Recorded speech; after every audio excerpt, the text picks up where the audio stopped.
Hey, okay, so today we're on the Severn River. I don't know why. We just thought it'd be better to do this outside today, trying to shake things up. But today we're doing a social media strategy for a small YouTuber, and specifically focusing on our friend Elix Escalante. He's an incredible creator. He is very unique because he can attack so many different veins of social media, and so I wanted to bring him up just because I think, well, it could be a really interesting video and something new for you guys to think about. So today we're gonna focus on YouTube, Instagram, Twitter, and a little bit of Facebook. I don't really wanna do too much on Facebook, but we gotta do what we gotta do. Let's jump into it. You see me jump into it? That was me jumping into it. That work for everyone? Okay, so the first thing we're gonna start with is YouTube. I'm also gonna link a bunch of videos down below that I want you to check out, because when you start picking a social media strategy when you're a small creator, I want you to make sure you look at plenty of stuff and really formulate your own strategy, because going into it, everyone's content is different, everyone's everything is different. So, embracing that, I want to make sure you take a lot of different advice, especially because coming into the social media space, everyone has a different experience and everyone has different ideas of how things can work. So, I want to make sure you get a breadth of knowledge. First thing I'm going to say is collaborate. And this doesn't even need to be in person. And this is something that we're really working with on this channel, especially because we're small creators ourselves. But reaching out to other creators, making videos with them doesn't even have to be in person, can be remote. For example, this collaboration we did with Ari Kagan recently, where we're gonna be filming a video with him really soon, but he literally filmed the screen of a Skype call with me. And it was just how I could add to a conversation that he was having on his channel, and we're gonna do the same thing for ours. So, it's amazing how a collaboration can be as simple as that, but it can be definitely valuable. But in the space of your content, think about the conversation that you're trying to have with your audience. When you create a video, whether it's for Elix, it's something maybe soccer related, or if it's me, it's social media related, or there's just so many different veins of conversation that you can bring to your channel, and bringing more people into that conversation not only makes you look smarter as a creator, but brings a different audience in. It does so many different things. Collaborate. So this is a tip from my friend Roberto, and he's an amazing, specifically YouTube focused and more video focused creator. And what he really talks about in his tips and tutorials is focusing on the topic, the title, the thumbnail, and then getting 60% watch time on the video. So whether that's creating a shorter video or whether that's creating a more in-depth video, what can you do that's gonna really focus on the topic, and then from there, the title, and then from there, the thumbnail, and then how can you get people to watch 60% of your video? The algorithm is really going to favor that specifically. But let's start with the first thing, the topic. What's something that you can add to a conversation that's already going on social media? We talk about this on our channel a lot with trends and with just kind of like following what the internet is doing, but what can you add to something? And then from there, what's a title and a thumbnail that are gonna bring people to your video? So if you're already adding to a conversation, you don't need to worry too heavily on search. People are already gonna see your video. You just need to get them to click through. Because on YouTube, that's what we're fighting for. We're not fighting for likes, we're not fighting for a comment. We are once those people get through that click though. So we need to get that first click done. So creating a title and thumbnail, look around, see what other people are doing, and then start developing your own strategies. Test things. Experiment with color palettes. I highly recommend using a color palette, especially when you're like developing your channel out and what you want the feel of it to be.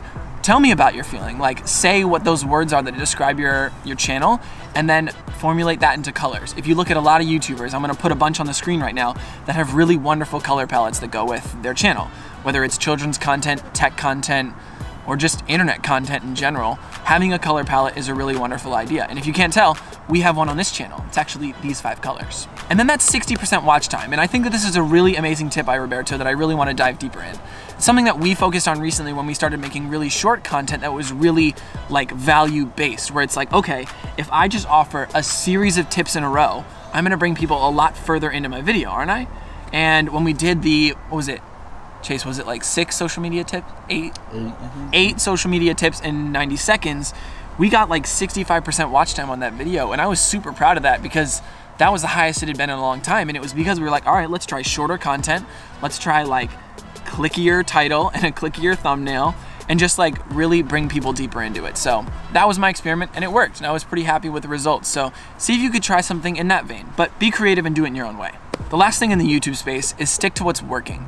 For Elix, I see you doing a lot of amazing stuff with your soccer content, especially with the LA Galaxy, and I think that that's amazing, especially on your IGTV. I just like peered in and that content was incredible. I wonder if there's ways we could repurpose that for other stuff, and we'll get into that when we get to the other sections, but think about the content that is working, and each individual creator is gonna know this best for themselves, is what is the content that is really your best. Focus on that, make more of that. Sometimes you need to sacrifice the stuff you want to make to create the stuff that's actually working, because the stuff that's working at the end of the day is what's going to grow your audience.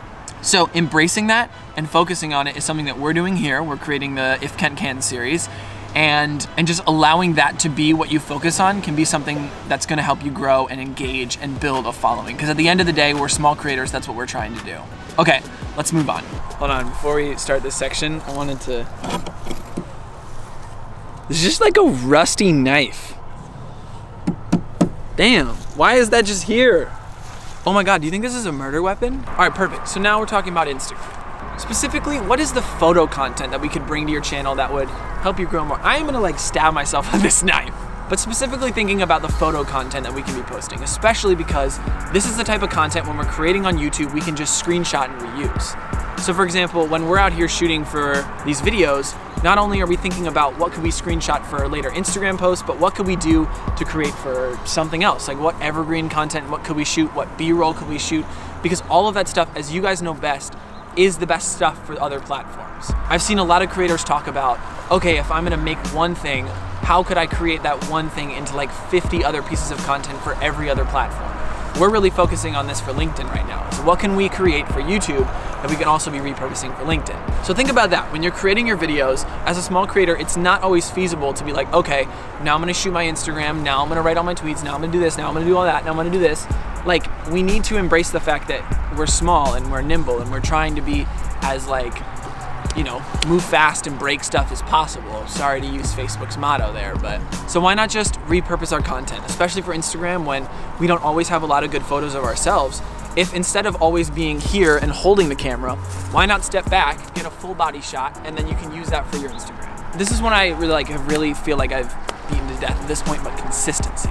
Being focused on posting very consistently, Instagram's gonna reward you for that. So for a small creator, I would honestly recommend, my personal recommendation is 3 times a week.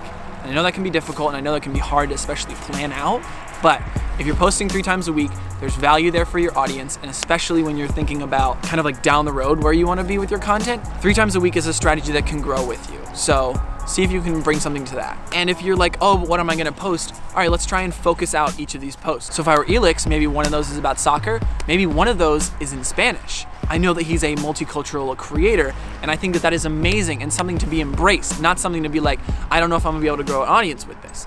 If you embrace that, you can grow both of those audiences. There's creators out there that do both, and I think that's fantastic. Actually, a good friend of mine, Daniel Fernandez, is a magician, and he does amazing content for Spanish-speaking news organizations who are trying to get in the influencer market, especially when in LA where you are, they're always looking to cast people like you. So maybe start embracing that a little more. Maybe translate your post so it's in English and Spanish always. You probably know more about that community than I do, but embracing that and being a part of it and like enabling the audience to grow with you could be a really great thing. Okay, so those are 2 posts a week. What can we do for the 3rd one? Maybe it's not a photo of you. Maybe it's a photo of like something you're up to. Maybe it's a place you went. It doesn't have to have you in it. It could be a landscape. Something like that. But always try and be creative and always trying to evolve and allow yourself to test. When you're a small creator, a lot of people are gonna tell you, oh, you have this privilege of testing all these things, but no one tells you how to test it. Okay, so here I'm gonna tell you how to test it right now. 1 week, do a photo of you, a photo of something you're doing, and then a photo of something you created. Those could be your 3 posts. And then the next week, maybe do the same thing, but a little bit different. Maybe the photo of you is a little more professional photo of you. And then maybe the thing you created is a video instead of a photo, and it's linking to the video you created. And then maybe the 3rd one, so you can switch up the order, is something you did, but maybe it's a group photo, or maybe it's someone you met while you were there and you're talking about them and featuring someone else. See, you can use your Instagram as a personal blog to share about your ideas and the things that you want to talk about, not just pictures of you.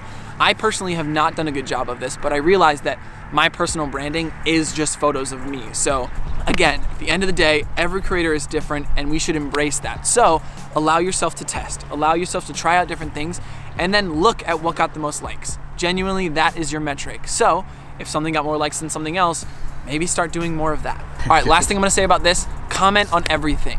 Find where your audience is gonna be. So maybe if you're in the streetwear community, start focusing on pages that talk about streetwear, or if you're Elix and you are seeing yourself in the Hispanic community, start commenting on all of these Hispanic creators and being a part of that community. The followers that you want, you know where they are.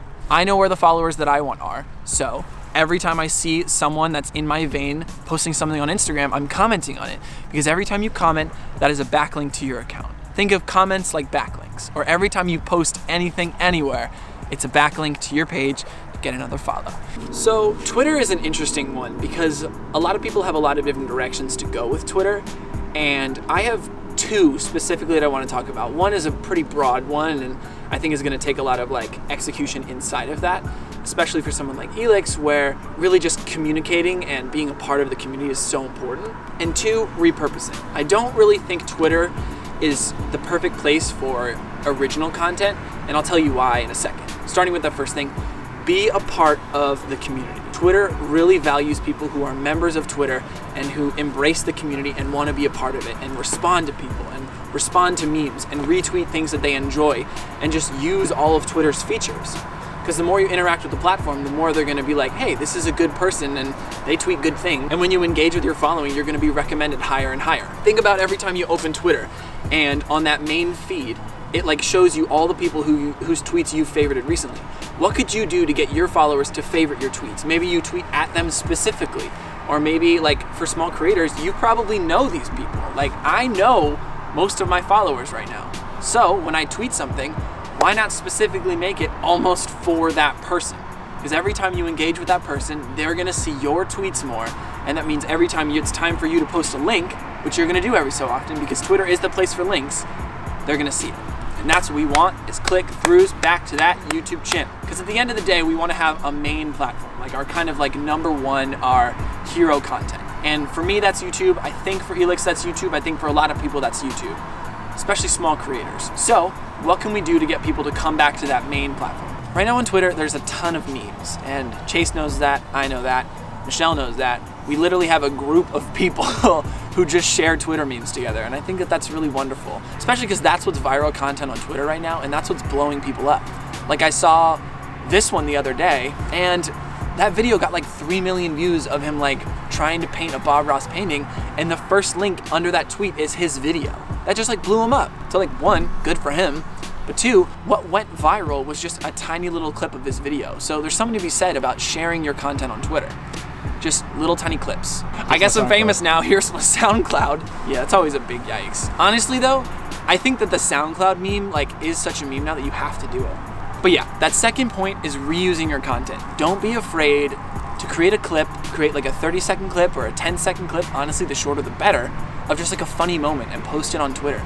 Because people are gonna engage with that, and the link doesn't have to be in that top post. It can be right underneath it, and it's just as applicable.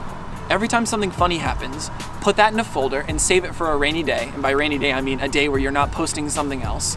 And it's just a little bit of content to freshen up your page. I said this to one of my clients recently, but video content or just moving images in general make your page feel alive and feel active, even if it is or it isn't. So think about that with your Twitter account. Every time you post something moving, it's another thing for people to look at, and that's why the number one thing I have pinned on my account is a video I created. Just because it's easily digestible, it looks cool, and video is video. It will just always be better on social media. All right, the last one is Facebook, and have you guys ever heard of if this then that? It's such a valuable tool, and for small creators, I don't know if you're gonna find a lot of legs on Facebook unless you're really like sharing with your friends directly. So, if this then that, I'm gonna get home and I'm gonna do a little quick tutorial on how to get it all set up. All your content can repost automatically. It's super awesome. Okay, it's editing day, so that's what. There's one reason I wanted to talk about if this then that, and that's because honestly, I think that this is the best advice I can give to a small creator. A lot of people are gonna say, oh, you know, format your content, always be growing an audience here, always be doing this, that, and whatever, but you're a small creator. We all do other things. We have lots of things to think about. And if we're trying to move into a space of creating online, it's not always reasonable to create for all these different platforms. So If This Then That is a really wonderful tool. So how it works is it works in the space of applets is what they're called. So when you create your own applets on here, first off, there's a million that you can already just hook up to your accounts to and they'll do things for you. But if you want to create your own, you just click new applet and then you need to think about two things. If this, then that. Okay, so if blank happens, then blank happens.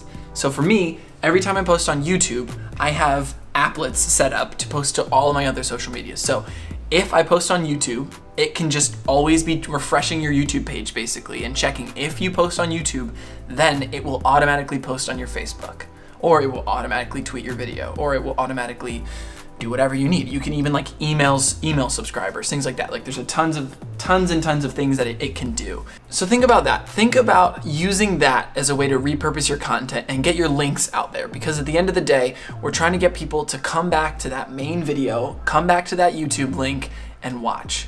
If This Then That, wonderful tool, highly recommend it. This has been my short social media strategy for small YouTubers. I really appreciate you watching. I hope you were able to get some value out of this.